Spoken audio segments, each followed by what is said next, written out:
마를린은 1950년에 미시간주에서 태어났습니다. 마를린은 어린 나이에 결혼해서 존과 조이라는 두 아들을 낳았는데요. 얼마 지나지 않아서 남편이 사망했어요. 그래서 혼자서 아이들을 키우는 싱글맘으로 살았죠. 그러다가 아들들이 3살, 6살이 되었을 때 그녀는 마이클 워렌이라는 남성과 재혼하면서 플로리다주로 이사를 갔습니다. 그곳에서 마를린은 남편 마이클과 함께 바겐 모터스라는 중고차 사업과 부동산 사업을 했는데요. 사업이 엄청 잘 됐어요. 덕분에 두 사람은 플로리다주 웰링턴 내의 고급 주택가에서 살게 되었죠. 그런데 행복할 것만 같았던 그들의 삶에 한 가지 사건이 발생하게 됩니다. 1988년 22살의 첫째 아들 존이 교통사고로 사망한 거죠. 이 일로 인해서 부부간의 사이가 점점 소원해졌습니다. 마이클이 마를린에게 폭언을 하기도 했죠. 이후로 그녀는 마이클이 외도를 하고 있다는 의심을 하게 되었는데요. 결국 이혼까지 고려해 볼 정도가 되었습니다. 1990년 5월 26일 토요일 아침, 그날 마를린은 21살의 아들 조이와 친구들과 함께 아침 식사를 했습니다. 남편 마이클은 친구들과 경마장으로 가서 집에 없었죠. 그런데 모두가 다 같이 아침 식사를 하고 있던 10시 30분쯤 갑자기 흰색 차량 한 대가 집 앞으로 들어서더니 잠시 후 초인종이 울렸습니다. 마를린이 문을 열자 그 앞에는 광대 복장을 한 사람이 서 있었어요. 그리고 그는 풍선 2개와 꽃을 들고 있었죠.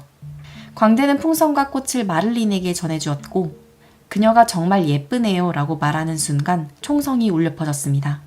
광대가 마를린의 얼굴을 총으로 쏜 것입니다. 조이와 친구들은 모두 그 자리에서 얼어붙었고 광대는 다시 자신의 차로 돌아갔는데요. 다리를 다친 상태였던 조이는 뒤늦게 광대를 쫓아갔지만 그는 이미 차를 타고 사라져 버렸습니다. 총소리를 들은 이웃이 911에 신고를 했고 마를린은 병원으로 옮겨졌지만 결국 이틀 후에 사망했습니다. 그러면서 곧바로 수사가 시작되었는데요. 한 사람이 의심되었어요. 남편 마이클이었습니다.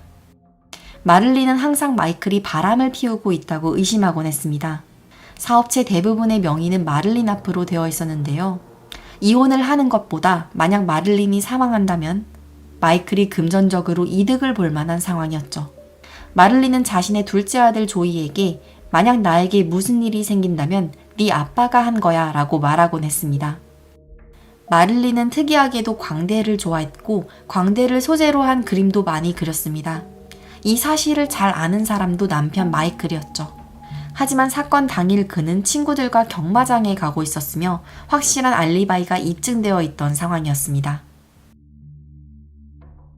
경찰은 사건 현장에 있었던 목격자들의 진술을 받았는데요.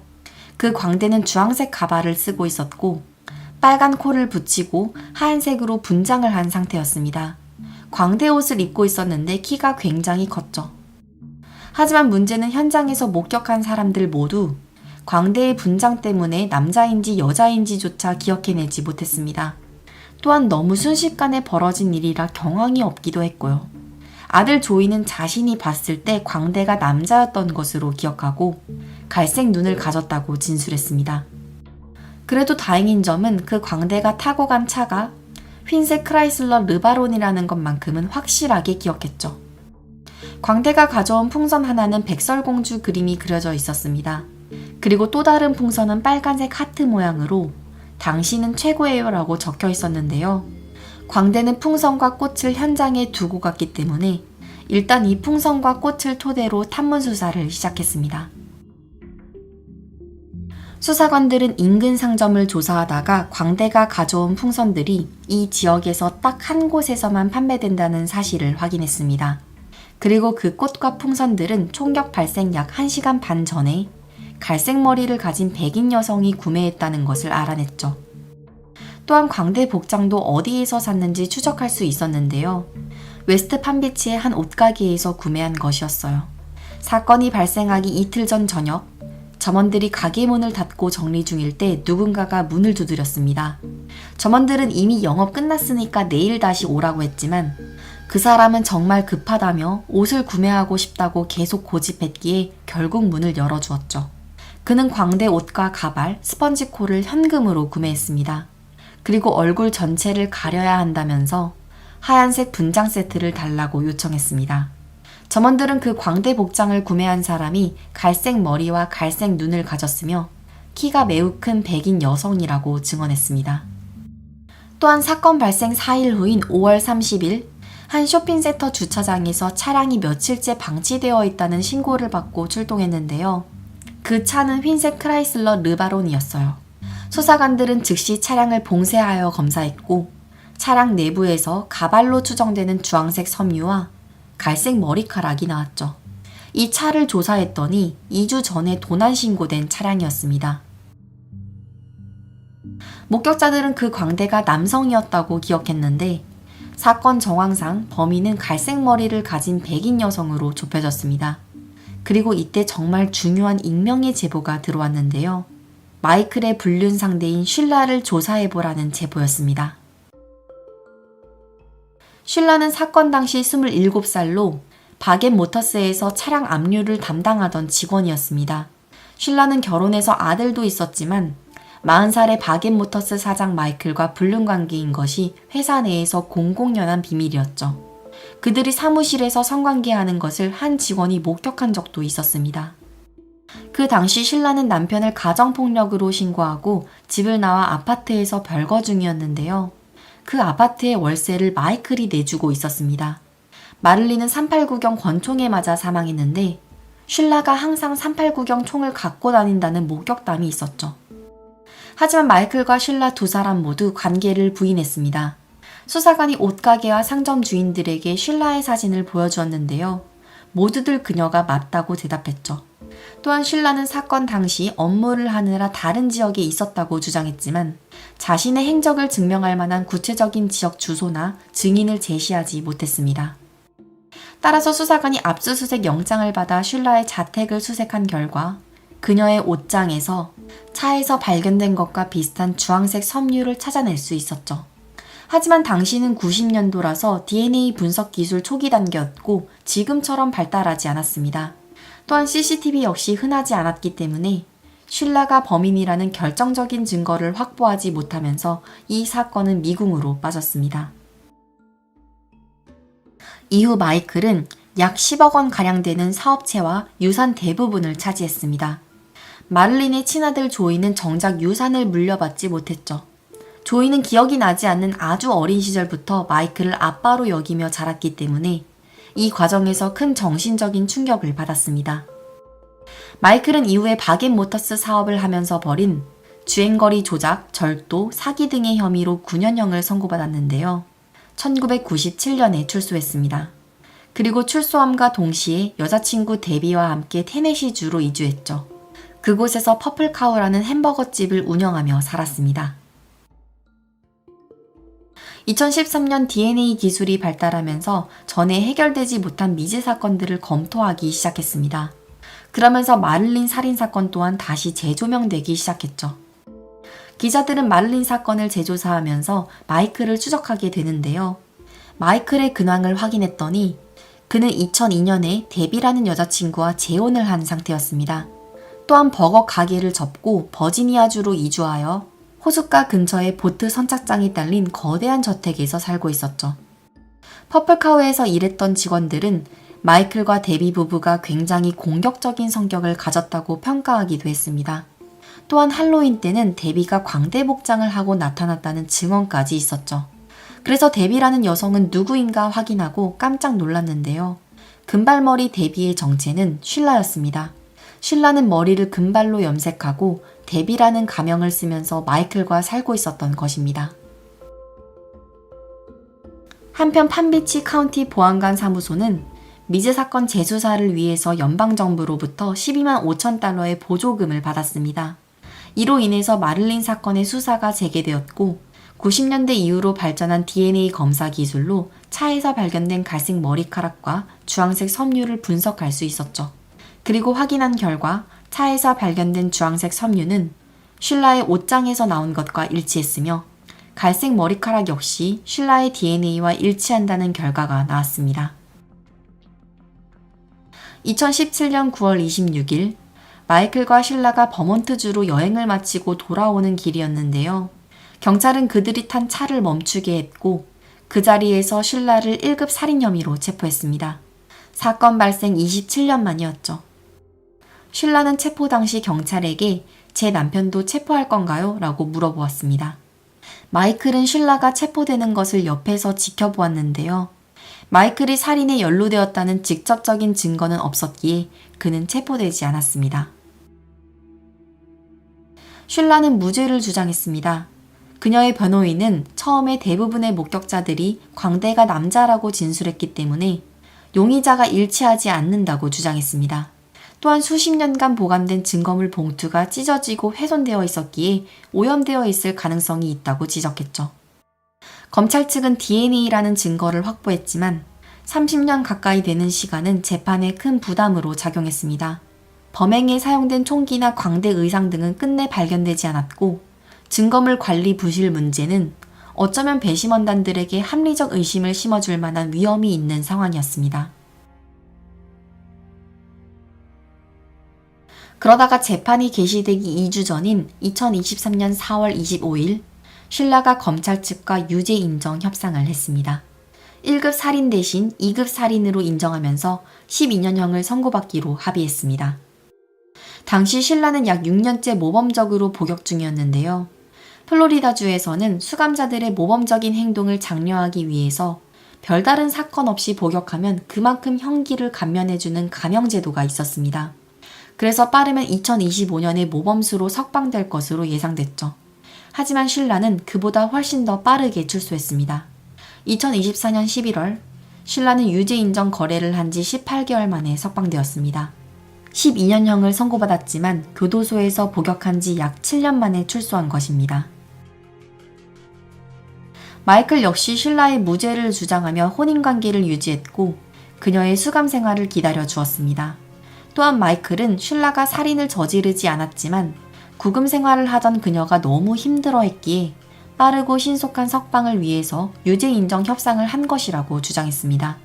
그리고 출소 이후 마이클은 슐라와 함께 여전히 버지니아주에서 살고 있다고 합니다. 조이는 어머니 마를린의 사망 이후 알코올 중독과 마약 중독으로 고생했습니다. 30년 가까운 세월 동안 범인을 잡지 못해서 고통받았다고 말했죠. 슐라가 받은 형량이 만족스럽진 않지만 재판의 불확실성을 피하고 사건을 종결하기 위해서 유죄 협상에 동의했다고 합니다. 30년 가까이 자신의 삶을 지배했던 이 거대한 사건을 끝내면서 이제는 엄마에 대한 좋은 기억에 집중하며 살고 싶다고 밝혔습니다. 이 사건은 가해자가 광대 복장을 하고 범행을 저질러서 광대 살인마 사건으로 불렸습니다. 지목된 유력 용의자가 있었고 명백한 DNA 증거도 있었지만 법의학적 기술의 한계로 인해서 27년 넘게 미제로 남아 있었는데요. DNA 분석 기술이 발전하면서 마침내 해결될 수 있었습니다.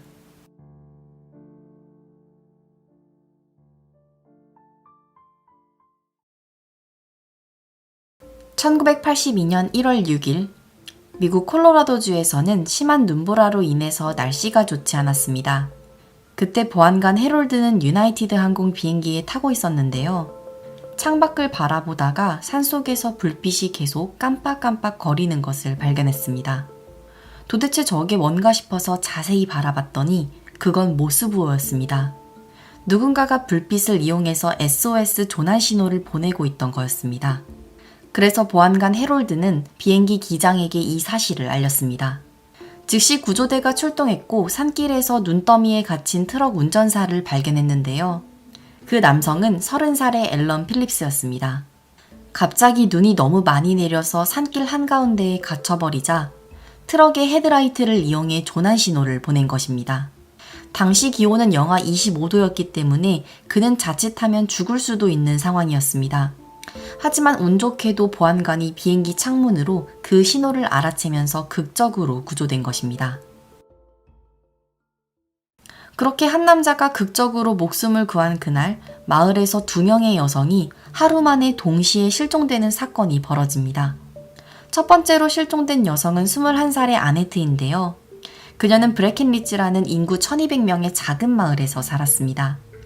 아네트는 직장에서 퇴근한 후에 약국에서 약을 사서 나왔는데 그때가 오후 4시 45분쯤이었죠. 그리고 그 모습을 마지막으로 행방이 묘연했습니다. 아네트는 그날 이후로 완전히 사라졌고 어디에서도 단서조차 나오지 않았습니다. 두 번째로 실종된 여성은 부동산에서 접수원으로 일하던 29살의 바비입니다. 바비 역시 퇴근하고 친구들이랑 바에서 술을 한잔 했는데요.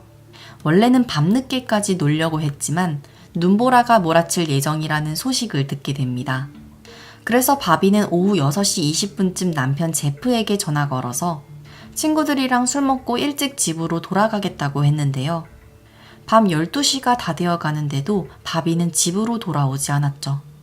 그래서 남편 제프가 바비랑 같이 논 친구들에게 전화해서 물어보니까 그녀가 오후 7시 50분쯤에 바에서 나가는 것까지는 봤다고 했습니다. 무려 4시간 가까이 집에 돌아오지 못하고 있는 것은 너무나도 이상해서 남편 제프는 경찰에 신고했습니다. 그때 경찰은 실종 24시간이 지나야 신고를 접수할 수 있고 눈보라 때문에 늦는 걸 수도 있으니까 몇 시간만 더 기다려보라고 답변했습니다. 그리고 다음날 아침이 되었는데요. 제프는 평소에 알고 지내던 한 농부로부터 연락을 받았죠. 자신의 땅에서 바비의 신분증이 들어있는 가방을 발견했다는 전화였습니다. 그때 남편 제프는 심상치 않은 일이 일어났음을 직감하고 다시 경찰에 연락했습니다.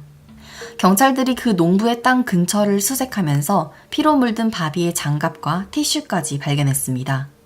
그리고 지역을 좀 더 넓혀서 수색하다가 8km 떨어진 고속도로 옆 숲에서 바비의 시신을 발견했습니다.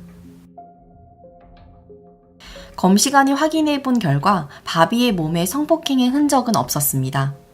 다만 2발의 총상을 맞고 사망한 것으로 밝혀졌죠. 그리고 시신이 발견된 현장에는 뾰족한 열쇠고리와 주황색 양말이 있었는데요. 뾰족한 열쇠고리는 남편 제프가 직접 만들어서 바비한테 선물한 것입니다. 위험한 상황에 처했을 때 이 뾰족한 도구를 이용하라고 준 거였죠. 문제는 주황색 양말인데요. 이건 바비의 것이 아니었습니다. 바비는 원한 관계도 없었기 때문에 갑자기 누가 그녀를 총으로 살해한 건지도 미스터리였죠. 하지만 더 이상의 단서는 찾을 수 없었고 그렇게 바비 살인 사건은 미해결로 남게 됩니다. 6개월이 지난 7월 3일 마을에서 약 37km 떨어진 개울가에서 낚시를 하던 소년이 여성의 시신을 발견했습니다. 그동안은 날씨가 추웠고 눈에 묻혔던 것 때문에 시신은 비교적 잘 보존되어 있었죠. 그리고 신원을 확인한 결과 6개월 전에 실종된 아네트로 밝혀졌습니다.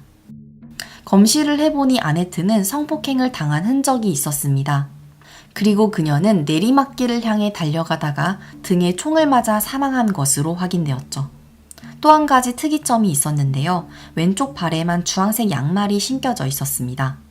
이걸 본 순간 수사관들은 6개월 전에 살해된 바비의 시신 옆에서 발견된 주황색 양말이 떠올랐습니다.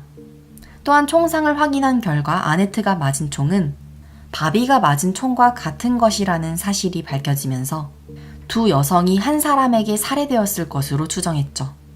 그리고 이때 아네트의 옷 속에서 한 가지 수상한 점을 발견했는데요. 그녀의 자켓 주머니 안에는 바비의 남편 제프의 명함이 들어있었습니다. 바비의 남편 제프는 강력한 용의자로 떠올랐습니다. 두 여성 다 총을 맞고 사망했고 아네트의 옷 속에 제프의 명함이 들어있는 게 너무나도 수상했기 때문이죠. 제프는 아네트랑 모르는 사이라고 주장했습니다. 자신의 사업을 홍보하면서 마을의 명함을 워낙 많이 뿌렸기 때문에 아마도 그때 아네트가 자신의 명함을 갖게 된 걸 거라고 말했죠. 이 주장은 왠지 설득력 없게 들렸기 때문에 마을 사람들은 그때부터 제프가 살인자라고 의심하기 시작했습니다. 그가 자신의 아내 바비와 마을 사람 아네트까지 죽였다고 말이죠.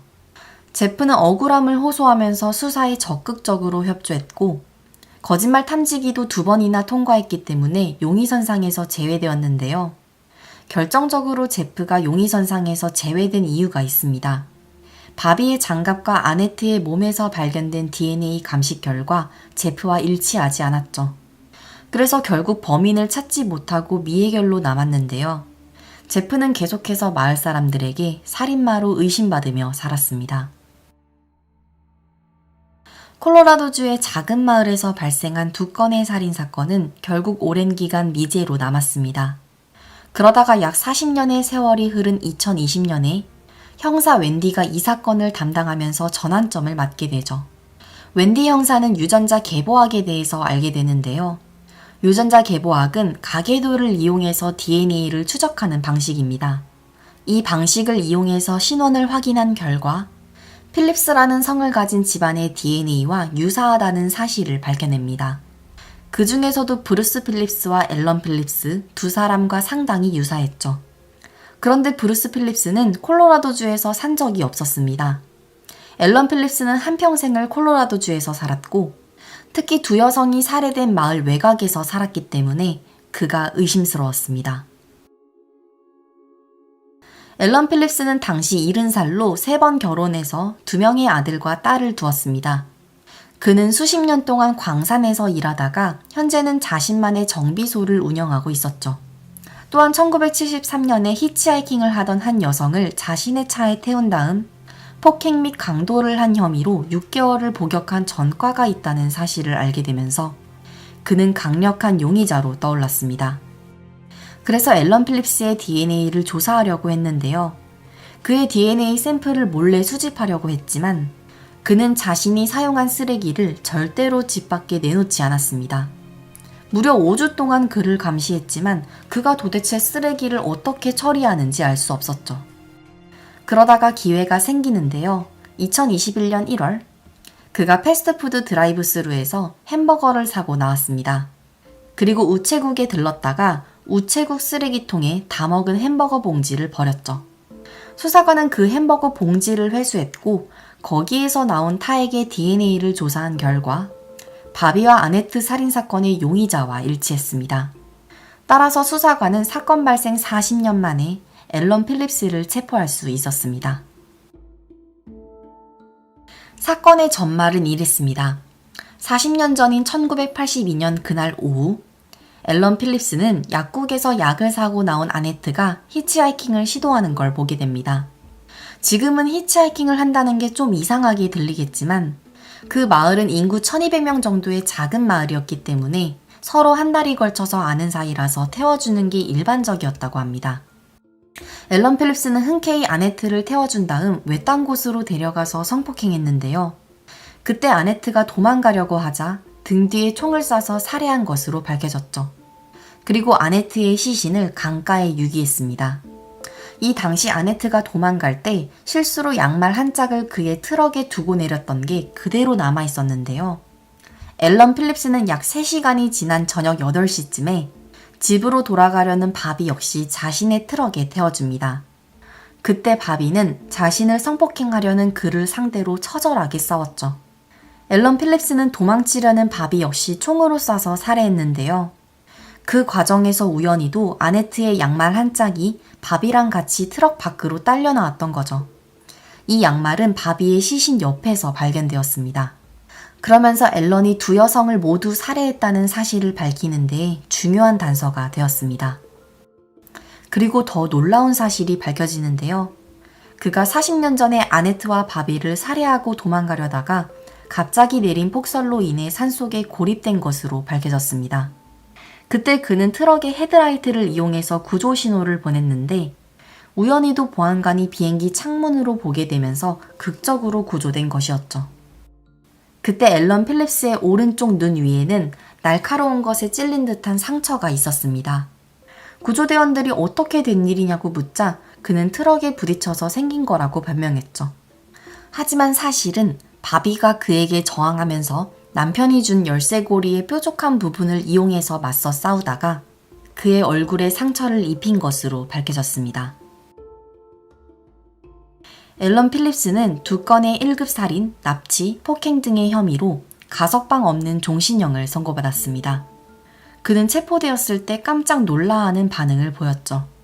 또한 바비의 남편 제프가 범인이라고 주장했지만 이미 증거가 너무 많아서 그의 주장은 전혀 받아들여지지 않았습니다. 특히 바비의 남편 제프는 항상 마을 사람들에게 살인자로 의심받았는데요. 드디어 제대로 누명을 벗게 되었죠. 또한 88세가 된 아네트의 어머니는 범인을 잡지 못할 거라고 생각하고 있었는데 이 모습을 보려고 오래 산 것 같다고 말했습니다. 이렇게 해서 사건은 해결되었지만 경찰은 앨런 필립스의 밝혀지지 않은 범행이 더 있을 것으로 추정하고 있습니다. 왜냐하면 그는 하루 만에 2명의 여성을 살해했는데 이건 초범이 할 만한 행동은 아니었으니까요. 하지만 앨런 필립스는 2023년 2월 종신형을 선고받은 지 약 4개월 만에 감옥에서 스스로 목숨을 끊었습니다. 아네트와 바비를 살해한 이유에 대해서도 끝까지 밝히지 않고 생을 마감했죠. 비록 추가 범행에 대해서는 밝힐 수 없었지만 이 사건을 담당했던 형사는 2 여성의 유가족들에게 뒤늦은 위안을 가져다 줄 수 있어서 너무나 다행이라고 말했습니다. 또한 이 사건은 DNA 증거 분석 기술이 발전함에 따라서 몇십 년 된 오래된 사건도 해결될 수 있음을 보여주는 예시가 되었습니다.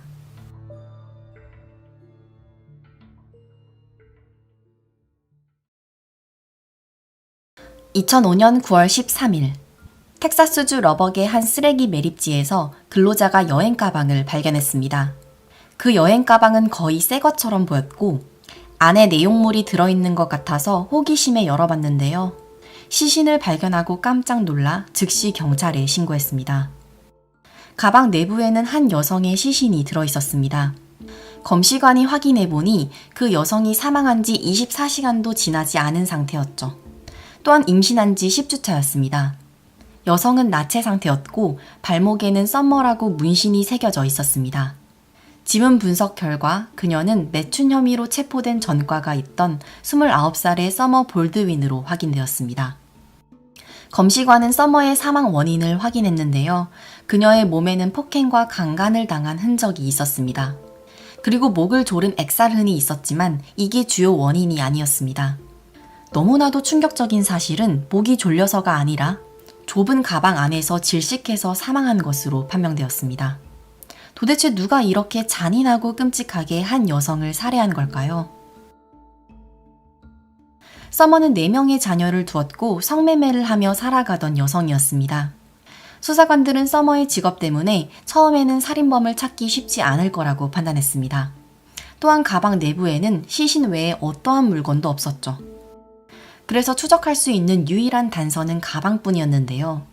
한 가지 다행인 점은 가방 내부에 바코드 라벨이 여전히 붙어 있었습니다. 그래서 수사관은 제조업체에 연락했죠. 제조업체는 그 여행 가방을 월마트에서만 독점적으로 판매했다고 알려주었습니다. 수사관이 월마트로 갔더니 여전히 그 가방을 판매하고 있었습니다.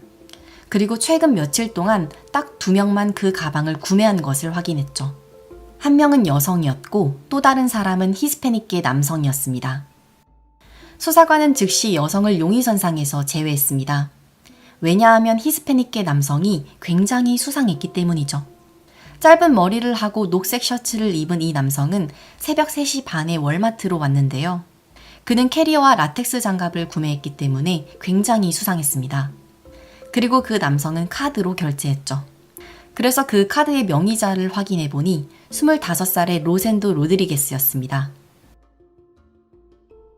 로드리게스는 1980년생으로 해병대 소속 군인이었습니다. 그가 월마트에서 여행 가방과 라텍스 장갑을 사고 어디로 갔는지 추적했더니 그는 한 호텔로 들어간 후 아침에 체크아웃하고 나와서 부모님의 집으로 갔습니다. 그래서 수사관이 호텔 방으로 갔는데 내부는 이미 객실 청소가 되어 있는 상태였습니다. 하지만 직원이 청소를 대충 했기 때문에 시트와 카펫에 여전히 혈흔 자국이 있는 것을 발견했죠. 또한 객실 바로 앞에 비워지지 않은 쓰레기통이 있었는데요. 그 안에는 월마트 봉투와 사용한 라텍스 장갑이 들어있었습니다. 검식 결과 혈흔과 라텍스 장갑에서 서머의 DNA를 발견했습니다. 특히 라텍스 장갑에는 로드리게스의 DNA도 나왔죠. 이제 확실한 증거들을 찾은 수사관들은 체포영장을 발부받았습니다. 그리고 시신이 발견된 지 이틀 만인 9월 15일에 부모님 집 컴퓨터 앞에 앉아있던 로드리게스를 체포했습니다. 로드리게스의 컴퓨터 기록을 확인했더니 그는 지난 몇 년간 온라인으로 수많은 여성들을 만났습니다. 이뿐만 아니라 그는 쓰레기 메리지와 서머의 이름을 여러 번 검색한 기록을 발견했죠. 또한 반복적으로 검색한 이름이 하나 더 있었는데요. 조안나 로저스였습니다. 조안나는 서머가 살해되기 약 1년 반 전에 실종된 16살 소녀였습니다. 2004년 5월, 조안나는 부모님에게 자러 가겠다고 인사하고 자신의 방으로 들어갔는데요. 다음날 아침 부모님이 조안나를 깨우러 방에 들어갔을 땐 그녀는 집안 어디에도 없었습니다. 수사가 시작되었고 조안나의 컴퓨터 기록을 확인해보니 그녀가 수많은 남성들과 온라인으로 채팅한 기록을 발견했죠. 그때 채팅한 사람 중에는 로드리게스도 있었습니다. 심지어 조안나가 실종된 당일 로드리게스와 통화한 기록도 있었죠. 하지만 어떠한 증거조차 없어서 그를 기소할 수 없었고 미해결로 남아있었던 것입니다. 조안나의 시신은 끝내 발견되지 않았기 때문에 직접 증거는 없지만 수사관은 여러 정황을 살펴볼 때 로드리게스가 조안나의 살인범이라는 확신이 들었습니다. 로드리게스는 자신의 혐의를 극구 부인했습니다. 특히 증거가 많이 발견된 서머 사건의 경우에도 하비와의 관계를 가졌다고 주장했죠. 하지만 서머가 끝나고 나서 돈을 더 달라고 했고 그가 거절하자 서머가 칼을 휘둘렀다고 주장했습니다. 그때 자기 방어하는 차원에서 그녀의 목을 졸랐고 결국 사망하게 만들었다고 했죠. 하지만 서머의 몸에서 발견된 부상만 50군데가 넘는 데다가 둔기에 의한 외상이 있었습니다. 서머가 진짜로 칼을 들고 그를 위협했다면 그의 손에 방어은이 있어야 되는데 그의 몸에는 생책이 하나 없었죠. 수사관의 입장에서는 서머 사건도 해결해야 했지만 조안나의 시신을 찾고 이 사건도 해결하는 것이 중요했습니다. 그리고 로드리게스가 끝까지 결백을 주장했기 때문에 조안나의 행방을 알려면 그와 유죄 인정 거래를 해야겠다고 결정했죠. 다행히도 서머의 유가족들도 동의해 주었습니다. 수사관은 로드리게스에게 조안나 사건을 인정하고 시신 찾는 것을 도와준다면 서머 사건의 혐의에서 사형만큼은 면하게 해주겠다고 제안했습니다. 그러자 로드리게스는 이 제안에 동의했습니다. 로드리게스는 조안나가 실종되었을 당시 그녀의 집에서 약 20분 거리에 살았습니다. 두 사람은 온라인 채팅으로 알게 되었고 2004년 5월 4일 새벽에 조안나가 자신의 집에서 빠져나와 그의 집으로 왔다고 했죠. 그리고 이번에도 하비와의 관계를 했다고 주장했는데요. 끝나자마자 조안나가 돈을 요구했고 그가 거절했습니다. 그러자 조안나가 그에게 성폭행으로 경찰에 신고하겠다고 협박했다고 합니다. 이 과정에서 화가 나서 말싸움과 몸싸움을 하다가 그녀를 목 졸라 죽였다고 말했죠. 그리고 서머에게 그랬던 것처럼 조안나의 시신도 여행 가방에 담아서 쓰레기통에 버렸다고 진술했습니다. 이제 조안나의 시신이 어디에 있는지 알게 되었고 경찰은 다시 한번 쓰레기 매립지로 갔습니다. 매립지의 쓰레기 분류 시스템은 굉장히 체계적입니다. 모든 쓰레기는 어느 장소에서 운반해 와서 어디에 매립하는지 기록해두죠. 또한 격자 모양으로 배치되기 때문에 나중에 다시 찾을 수도 있습니다. 하지만 문제는 매립지의 크기가 무려 146만 평이었습니다. 대략 어떤 크기인지 궁금하다면 여의도의 크기가 약 100만 평입니다. 게다가 이미 2년의 세월이 지났으니까 25만 톤에 달하는 쓰레기를 파헤쳐야 했죠. 이건 마치 사막에서 바늘 찾기나 다름없었고 거의 불가능에 가까웠는데요. 기적적으로 약 2달 만에 조안나의 시신이 들어있는 여행 가방을 찾았습니다. 2008년 재판이 시작되었습니다. 그런데 로드리게스는 갑자기 자신의 자백을 철회하고 살인을 저지르지 않았다며 무죄를 주장했습니다. 조안나의 시신이 들어있는 여행 가방에서 로드리게스의 DNA가 전혀 발견되지 않았기 때문이죠. 검찰 측에서는 그의 항변을 듣고 유죄 인정 거래를 취소하고 사형을 구현하겠다고 했습니다. 로드리게스가 조안나를 살해했다고 진술한 것은 형량 거래의 결과였기 때문에 그가 조안나를 살해했다는 자백은 법정에서 증거로 채택되지 못했습니다. 그래서 사법당국 측은 명백한 직접 증거들을 확보한 서머의 사건으로만 재판을 시작했습니다. 텍사스주 형법에서는 개인의 정의를 수정부터 출생까지 태어나지 않은 아이를 포함하여 살아있는 인간을 뜻하는데요. 서머는 살해될 당시 임신 10주차였습니다. 이 때문에 로드리게스는 2건의 살인 혐의로 기소되었죠. 또한 강간 혐의로도 기소되었습니다. 그리고 수사관이 조사 과정에서 로드리게스가 대학 다닐 때 4명의 여성을 강간한 사실을 발견했습니다. 그 여성들의 진술에는 공통점이 있었는데요. 로드리게스가 처음에는 굉장히 정중하고 예의 바른 태도로 대하지만 단둘이 있게 되면 폭력적인 모습을 보였고 강간까지 했다고 진술했습니다. 그리고 그 여성들은 로드리게스의 급변하는 모습을 보고 무서워서 당시에는 신고하지 못했죠. 이뿐만 아니라 법정에서 더 충격적인 사진도 공개되었습니다. 로드리게스의 핸드폰에 있던 셀카 사진인데요. 이건 로드리게스가 서머를 살해하고 시신을 치운 다음 집으로 돌아가는 길에 선글라스를 끼고 웃고 있는 셀카였죠. 그는 이 사진을 자신의 여자친구에게 보냈던 것입니다. 배심원단들은 이 사진을 보고 경악했습니다.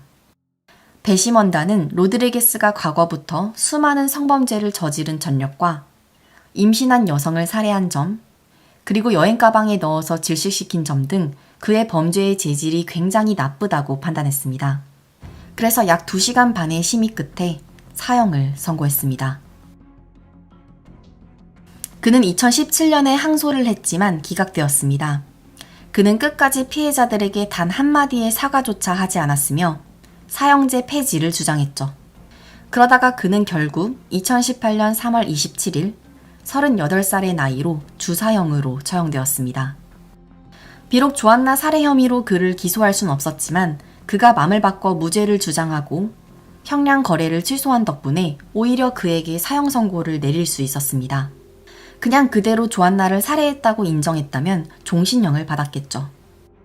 또한 이 사건은 경찰의 신속하고 정확한 수사 과정 덕분에 범인을 잡은 사례입니다.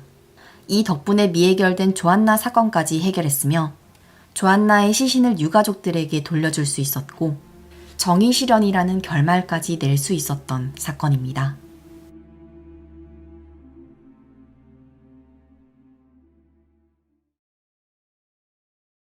사건 당시 4살의 하이디는 엄마 로레타와 단둘이 살았습니다. 당시 로레타는 23살로 미국 유타주 프라이스에서 혼자 아이를 키우는 싱글맘이었죠. 1970년 7월 31일 하이디는 아침에 일어나서 거실로 나왔는데요. 끔찍한 장면을 목격했어요. 자신의 엄마 로레타가 거실 바닥에 피를 흘리며 쓰러져 있었죠. 하이디는 집 밖을 뛰쳐나가 이웃들에게 도움을 구했지만 경찰이 도착했을 때 로레타는 이미 사망한 상태였습니다. 사건이 벌어진 프라이스는 당시 인구 7,000명의 작은 마을이었기 때문에 갑자기 벌어진 살인사건에 모두가 놀랐죠. 검시 결과 그녀는 목, 등, 가슴 등 여러 곳에 자상이 있었는데요. 특히 목에 칼을 여러 번 찔려서 사망한 것으로 확인되었습니다. 로레타는 성폭행을 당한 흔적이 있었고 DNA가 검출되었죠. 하지만 안타깝게도 70년대 당시에는 DNA로 범인을 특정할 수 있는 기술이 부족했습니다. 또한 강제 침입의 흔적이 없었기에 면식범의 소행으로 추정했죠. 범인은 하이디가 잠들고 난 후인 늦은 밤에 이 집에 왔을 것으로 추측했습니다. 하지만 로레타는 원한 관계도 없었고 더 이상의 유의미한 단서는 찾지 못하면서 사건이 미궁으로 빠지고 있을 때 하이디가 증언을 하게 됩니다. 하이디는 밤에 잠자리에 들었을 때 한 남성의 목소리를 들은 것이 기억이 났어요. 그 남자는 엄마에게 죽이겠다고 말했는데요.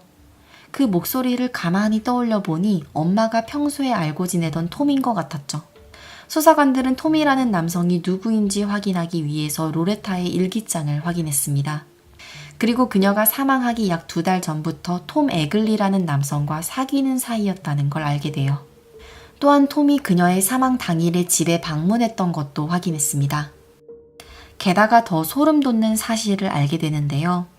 로레타가 사망하기 불과 2시간 전에 그 동네에서 살던 10살 소녀가 자전거를 타고 가다가 납치당할 뻔한 사건이 발생했어요. 그리고 이 납치 미수 사건의 범인이 톰 에글리라는 것도 확인했죠. 따라서 경찰은 상당히 수상한 행적을 보인 그를 강력한 용의자로 간주하고 신문했습니다. 톰은 억울하다고 주장했어요. 그날 밤에 로레타의 집에 간 건 맞는데 잠깐 들러서 로레타 만났다가 술집 가서 술 마셨다고 했죠. 그래서 수사관이 확인해보니 술집 주인은 톰을 기억했습니다. 하지만 사실 좀 이상한 부분도 있었다고 말했어요. 톰의 행동이 굉장히 불안해 보였고 셔츠에 붉은 반점 같은 것도 보였다고 증언했습니다. 그래서 경찰이 셔츠를 제출하라고 했고 톰이 제출한 셔츠를 검시해 보니 혈흔이 나오지 않았습니다. 여러모로 정황상 그가 의심스러웠지만 그는 결국 증거 불충분으로 풀려났습니다. 엄마의 사망 이후 하이디는 외할머니와 살게 되었습니다. 하이디는 엄마만 생각하면 마음이 아팠어요. 로레타의 몸에는 방어은이 거의 없었는데요. 방에서 자고 있는 자신을 위험에 빠뜨리지 않게 하기 위해서 최대한 소리를 내지 않았을 것만 생각하면 눈물이 났죠. 하이디가 매번 할머니에게 엄마에 대해 물어볼 때마다 할머니는 울면서 그냥 잊으라고 했습니다. 하지만 하이디는 엄마 없는 아픔 속에서 자라났고 도저히 잊을 수가 없었습니다. 하이디는 성인이 되어 캘리포니아주로 이사를 가고 할머니에게서도 독립했지만 마음속에 응어리는 항상 있었어요. 엄마의 사건이 결국 미제로 남았기 때문에 범인을 꼭 잡고 싶다는 생각이 있었죠. 1989년 하이디는 엄마가 사망했던 나이와 같은 23살이 되었고 범죄 다큐를 TV로 보다가 이 프로그램에 나온 방법에 영감을 받아서 경찰서와 FBI 측에 편지도 보내봤어요. 엄마의 사건을 재수사해달라고 요청했지만 수사는 재개되지 않았습니다. 결국 하이디가 40살이 되었을 때 어떻게든 해결해보겠다는 생각으로 고향인 프라이스로 다시 돌아왔죠. 하이디는 시위도 해보고 다시 편지도 써보곤 했는데요. 그때마다 새로운 증거가 없다는 이유로 재수사는 모두 거절당했어요. 또한 이 시기 할머니가 급격히 건강이 나빠져서 사망하면서 하이디에겐 심적으로 힘든 나날들이었습니다. 그러다가 2009년 하이디는 프라이스 인근에 열린 음악축제에 참여했는데요. 거기서 데이비드 브루어라는 동창을 만났어요. 데이비드는 현재 형사로 근무 중이라고 했습니다. 이때 하이디는 자신이 겪고 있는 상황과 모든 것을 털어놓았죠. 엄마의 사건에 대해 이야기하며 한번 조사해 줄 수 있겠냐고 했습니다. 데이비드는 신입 형사인데다가 살인사건을 수사해 본 경험도 없지만 그 제안을 흔쾌히 받아들였습니다. 매번 재수사 요청을 거절당하던 하이디에겐 드디어 희망이 보이는 것 같았습니다. 하지만 데이비드가 말하기를 약 40년 전의 사건이라 그런지 증거 물품이 모두 사라졌다고 했죠. DNA 샘플부터 옷 등 모든 게 사라졌고 수사 기록조차 남아있지 않다고 했습니다. 유일하게 남아있는 기록이라곤 당시 신문 기사뿐이었죠. 다시 수사가 중단될지도 모르는 막막한 상황에 봉착했을 때 하이디의 머릿속에 떠오르는 한 장의 사진이 있었습니다. 하이디는 외할머니가 돌아가신 후 집안을 정리하다가 엄마 로레타의 이름이 적힌 상자를 하나 발견하게 돼요. 이 상자 속에는 할머니가 그동안 모아온 사건에 대한 자료가 들어있었습니다. 할머니는 그동안 하이디에게 잊으라고 말하곤 했지만 할머니 역시 범인을 잡고 싶다는 소망으로 자료들을 모아두고 있던 거였죠. 그리고 그 자료들 속에서 한 장의 사진을 발견했는데요. 사건 현장을 담은 사진이었습니다.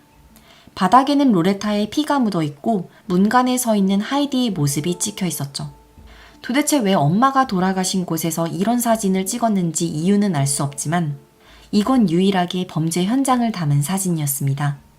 이렇게 해서 사건 현장을 확보한 하이디와 데이비드는 증언에 집중하기로 했고 당시 가장 유력한 용의자였던 톰을 다시 수사해 보기로 했죠. 톰의 주변인들을 조사하기 시작하면서 그의 전부인인 마샤를 만났어요. 마샤가 정말 중요한 증언을 했습니다. 당시 마샤는 톰과 사귀는 사이였는데요. 사건이 벌어진 날 밤, 톰은 평소와 달리 늦게 집에 들어왔고 옷을 입은 채로 목욕했다고 말했죠. 그리고 세탁소에 옷을 맡기겠다며 가져갔는데 그 옷을 다시는 보지 못했다고 진술했습니다. 또한 이웃들은 톰이 그날 밤에 옷을 태우는 걸 목격했다고 제보하기도 했죠. 따라서 톰이 조사를 받았을 때 사건 당일에 입은 셔츠를 제출한 게 아니라 다른 옷을 증거로 제출했을 것으로 추정되었습니다. 그래서 옷을 검시했을 때 혈흔이 나오지 않은 거죠. 여러 정황과 증언을 토대로 톰이 범인이라는 확신이 들었지만 문제는 여전히 물적 증거가 없었습니다. 영구히 보관했어야 할 DNA 샘플이 사라졌기 때문인데요. 데이비드와 하이디는 중대한 결정을 했습니다. 어쩌면 아직도 로레타의 시신에 남아있을 DNA를 검출해 보기로 한 거죠. 2016년 7월 로레타의 무덤을 다시 열었습니다. 1%의 가능성의 확률을 건 건데요. 하지만 안타깝게도 46년 넘게 땅속에 묻혀있던 관과 시신은 훼손이 많이 되어 있는 상태였고 남아있는 DNA 증거를 찾을 수 없었습니다. 그래서 또다시 난관에 부딪히는 것 같았지만 이때 데이비드는 한 가지 교묘한 꾀를 내게 되죠. 데이비드는 언론을 통해서 대대적으로 시신 발굴 현장을 공개했고 새로운 DNA 증거가 발견됐다고 발표했습니다. 톰 에글리에게 심리적 압박을 줘서 자백하게 하려는 거였죠. 그리고 이 사건이 언론의 주목을 받기 시작하면서 제보 전화가 걸려왔습니다. 제보자는 하이디의 할머니 집에서 하숙했던 린다인데요. 린다는 경찰들이 수사할 때 사건 현장을 직접 눈으로 본 적 있다고 증언했습니다. 그때 로레타가 사망하면서 범인의 이름을 피로 써둔 걸 봤다고 말했죠. 그래서 하이디의 할머니가 남긴 사진을 다시 꺼내봤더니 이 사진 속에는 피로 쓴 T와 O 알파벳이 보였어요. 따라서 톰이 범인이라는 새로운 증거를 찾아낼 수 있었죠. 사건의 실마리가 거의 풀려갈 무렵 또 다른 행운이 찾아옵니다. 톰의 이웃 리사가 제보한 건데요. 톰은 46년 전에 증거 불충분으로 풀려난 이후 콜로라도주로 이주해서 살고 있었습니다. 그런데 톰이 갑자기 리사의 집에 방문해서 자신이 체포될지도 모른다며 앞으로 강아지를 좀 돌봐달라고 부탁했다고 제보했습니다. 그래서 수사관은 리사를 통해서 자백을 얻어내기로 결정했죠. 리사는 몸에 녹음기를 부착한 채로 톰의 집에 방문했습니다. 그리고 로레타 사건을 기사로 봤다고 언급하며 경찰이 증거를 잡은 것 같다고 말했죠. 로레타의 시신을 재부검했는데 거기서 DNA 증거를 수집한 것 같다고 말이죠. 이때 톰은 리사에게 몇십 년 된 DNA도 채취될 수 있는지 그리고 얼마나 오래 남아있을 수 있냐고 물었습니다. 이때 리사는 톰이 범인이라고 확신하며 자백을 하라고 설득했고 결국 그는 경찰서에서 자수를 했습니다. 톰과 로레타는 친구의 소개로 만나게 됐는데요. 두 사람이 워낙 대화가 잘 통해서 금방 연인 사이로 발전했어요. 하지만 사실 그 당시 톰은 마샤라는 연인이 이미 있었고 양다리를 걸치고 있었죠. 톰은 사건 당일 밤 로레타의 집에 방문하여 성관계를 요구했습니다. 하지만 그녀가 거절하자 죽이겠다고 협박했죠. 그러다가 그는 거절당한 것에 분노에 휩싸여서 결국 로레타를 칼로 여러 번 찌른 것입니다. 톰은 죽어가는 그녀를 성폭행하기까지 했습니다. 그래서 그녀의 몸에서 DNA가 검출되었던 거죠. 그는 다시 한번 로레타의 목을 여러 번 찔러서 확인 사살한 다음 현장을 유유히 떠났습니다. 로레타는 죽어가면서도 딸을 생각하며 소리 한 번 내지 못했고 그 후 피로 톰의 이름을 쓴 거였죠. 톰 에글리는 2016년 8월에 체포되었습니다. 그는 2급 살인 혐의로 기소되었는데요. 자백하는 대신 유죄 인정 협상을 했기 때문에 10년에서 종신형을 선고받았습니다.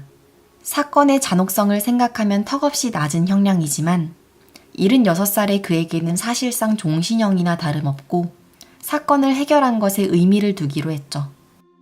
이제 50대가 된 하이디는 재판 과정을 모두 지켜봤어요. 그리고 만약에 톰이 가석방 자격을 얻는다면 청문회에 참석해서 그가 다시는 자유의 몸이 되지 못하도록 하겠다는 인터뷰를 했습니다. 모든 증거 물품과 기록이 사라지고 해결되기 어려울 것 같았던 상황이었습니다. 하지만 하이디의 노력과 데이비드 형사의 헌신적인 재수사 덕분에 46년 만에 정의를 가져다 줄 수 있었던 사건입니다.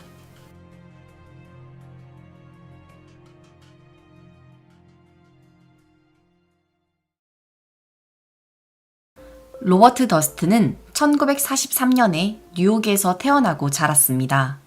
그는 사남매 중 장남이었는데요. 로버트의 할아버지가 뉴욕에서 빌딩을 여러 채 소유했기 때문에 그는 어린 시절부터 풍족하게 자랐습니다. 그래서 로버트는 20대의 나이에 이미 빌딩을 소유하고 있었죠. 그러다가 그가 28살이던 1971년에 자신의 빌딩에 살던 캐슬린을 만나게 됩니다. 로버트는 캐슬린이 월세를 내러 자신의 사무실을 방문했을 때 첫눈에 반했고 결국 연인 사이로 발전했죠. 그리고 약 3년간의 연애 끝에 결혼했습니다. 로버트는 집을 3채나 소유했고 로버트가 워낙 돈이 많았기 때문에 주변 사람들은 다들 캐슬린을 부러워했습니다. 하지만 사람들의 생각과 달리 두 사람의 결혼 생활은 순탄치 않았죠.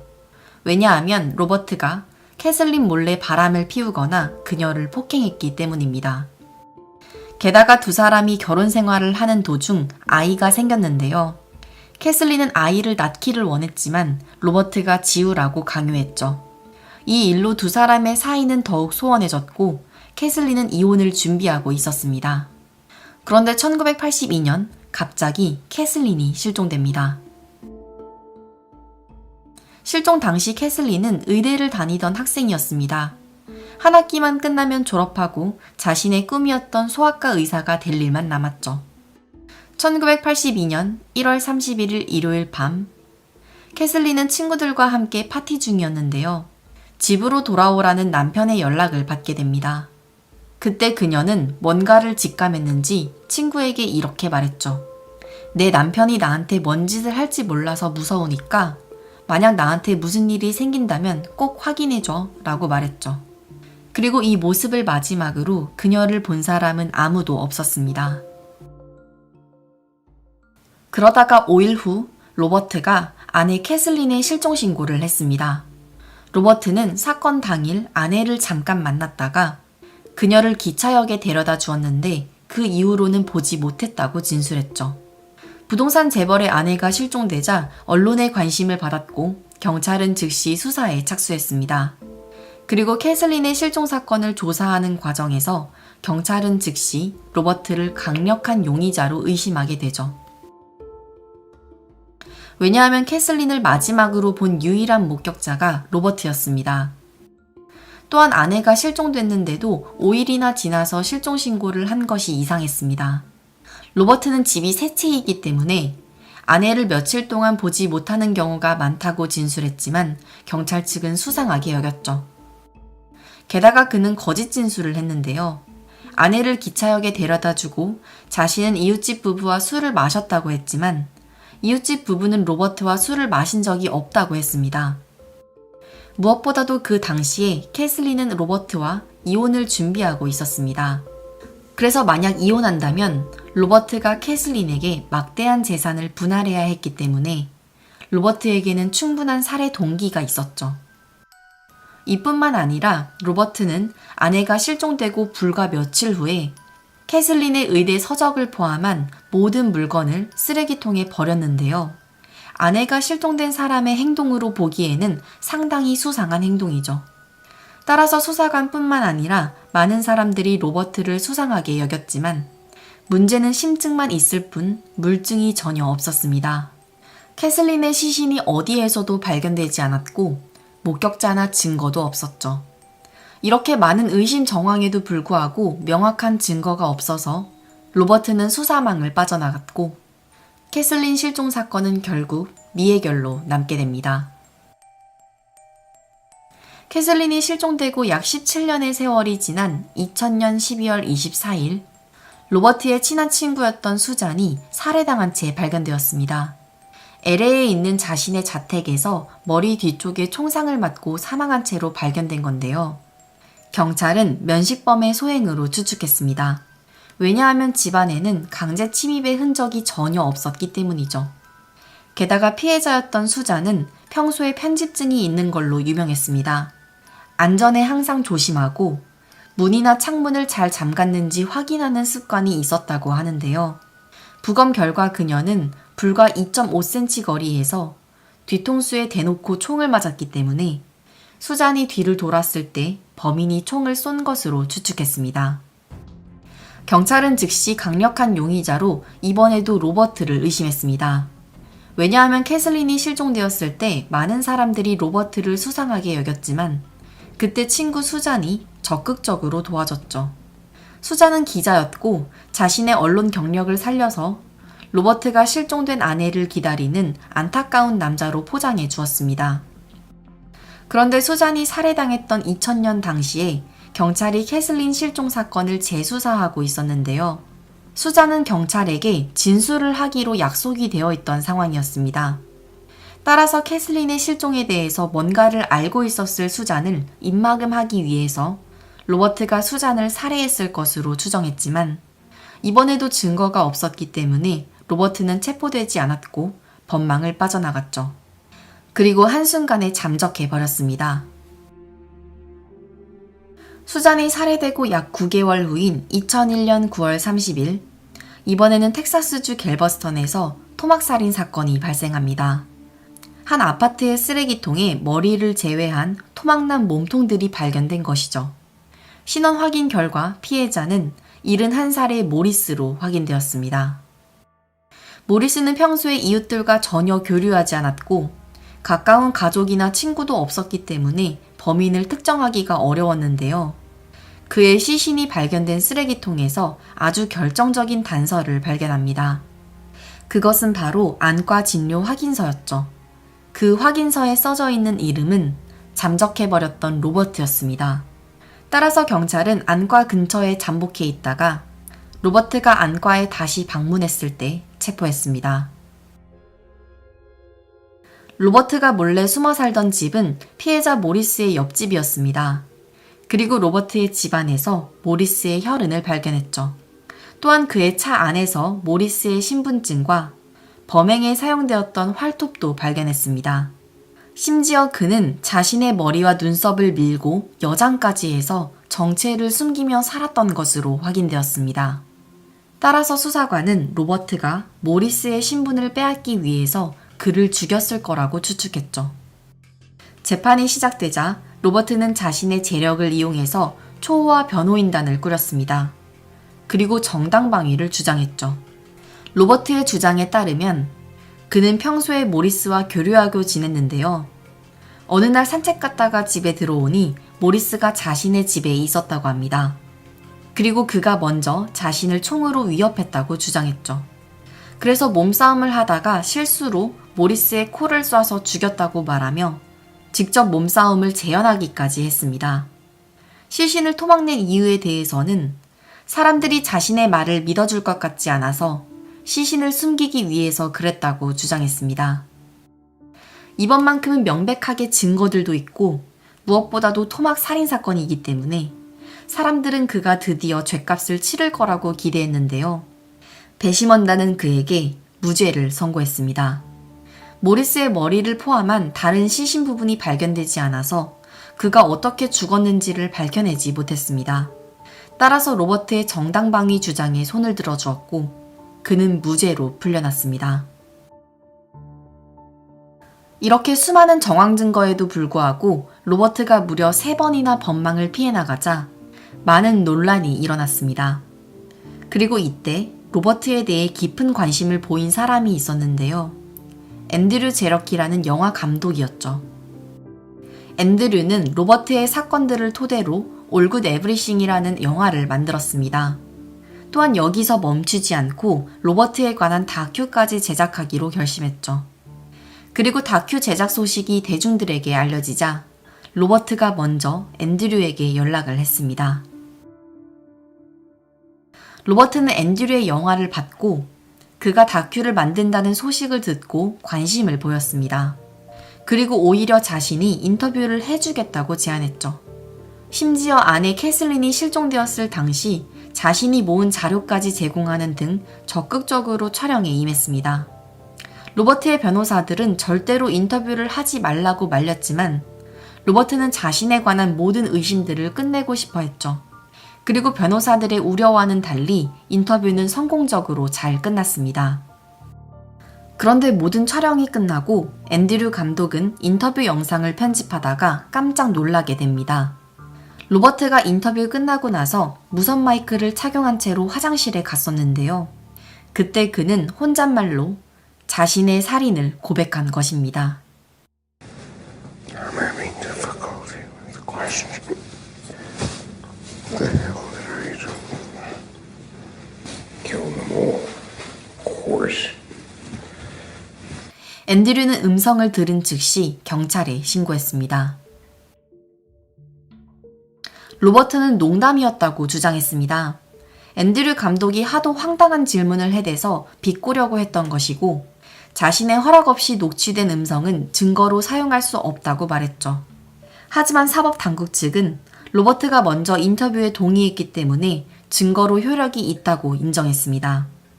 또한 체포 당시 로버트는 가짜 신분증을 이용해서 쿠바로 도주할 계획을 세우고 있었다는 것이 드러나면서 그는 보석 없이 구금되었죠. 이번에도 로버트는 또 빠져나갈 수 있을 거라고 생각했는지 웃기도 하면서 자신만만한 태도를 보였는데요. 그가 한 가지 간과한 사실이 있었죠. 캐슬린은 시신조차 발견되지 않았지만 수잔은 시신도 발견되었고 사건 현장이 그대로 남아 있었습니다. 또한 이번에는 로버트의 형제 더글라스도 증언을 했습니다. 로버트가 재산 문제로 자신을 죽이려고 했었다고 증언했죠. 따라서 2021년 9월 로버트는 친구 수잔을 살해한 혐의로 가석방 없는 종신형을 선고받았습니다.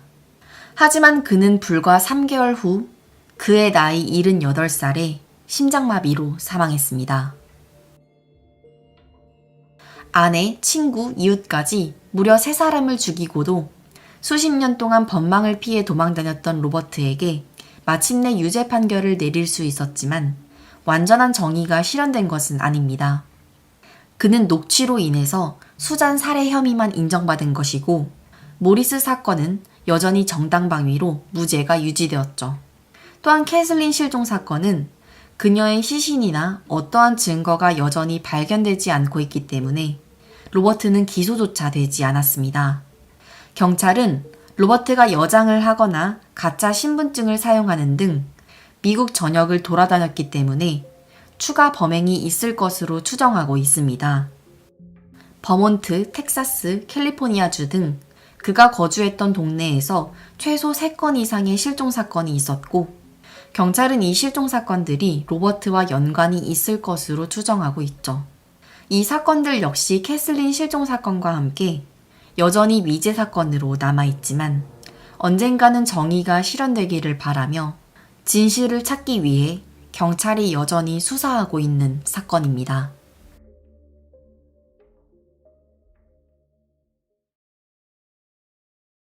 테레시타 바사는 1929년에 필리핀에서 태어났습니다. 그녀는 더 나은 삶을 살기 위해서 30대에 미국으로 이민을 갔습니다. 일리노이주 시카고에 머물면서 대학교도 다니고 음악업계에서 일자리를 찾으려고 노력했는데요. 결국 음악업계에서는 찾지 못하고 에치워터 병원에서 호흡기 치료사로 일을 하게 되었죠. 테레시타는 조용하고 소박한 삶을 살았습니다. 낮에는 병원에서 일을 하고 밤에는 음악 박사과정을 밟으면서 자신의 꿈을 향해 노력하고 있었습니다. 그런데 그녀가 48살이 되던 1977년 2월 21일 밤 10시 30분 이웃 주민들이 신고를 했습니다. 테레시타가 살던 아파트에서 화재가 났다는 신고였죠. 집문을 부수고 들어온 소방관들은 급하게 집안에 화재를 진압했는데요. 충격적이게도 거실에 있는 매트리스 아래에서 여성의 시신 한 구를 발견했습니다. 시신의 상태는 처참했습니다. 가슴에는 칼이 하나 박혀 있었고 나체 상태였죠. 사망자의 신원은 그 집에서 살고 있던 테레시타로 밝혀졌습니다. 처음에 수사관들은 시신이 나체 상태였기 때문에 강간 살인사건으로 추측을 했지만 부검 결과 강간의 흔적은 발견되지 않았습니다. 딱히 도난당한 물품도 없는 것 같았죠. 당시 건물에는 CCTV가 없었고 지문이나 족적이 전혀 발견되지 않았습니다. 게다가 그녀는 원한 관계도 없었죠. 그렇다면 도대체 누가 조용한 삶을 살던 그녀를 살해한 것일까요?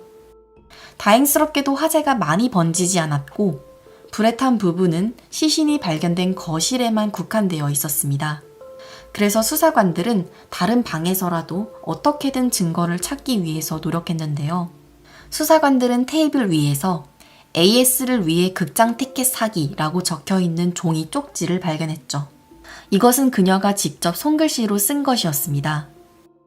그래서 테레시타의 친구와 친척들에게 모두 연락해서 AS라는 별명을 들어본 적이 있는지 물었습니다. 하지만 AS가 무엇의 줄임말인지 아는 사람은 아무도 없었죠. 그리고 조사하는 과정에서 한 가지 중요한 단서를 알게 되는데요. 사건이 발생한 날 오후 7시 30분쯤에 테레시타가 한 남자를 만나기로 약속했다는 사실을 알게 되었습니다. 테레시타는 친구와 통화하다가 손님이 왔다고 말하며 급하게 전화를 끊었죠. 그래서 친구는 그 남자가 누구인지 이름은 무엇인지도 알 수 없었습니다. 여러 가지 정황을 종합해본 결과 수사관은 AS라는 별명을 가진 남자가 테레시타와 7시 30분에 집에서 만나기로 약속을 했고 그 남자가 테레시타를 살해했을 것으로 추정했습니다.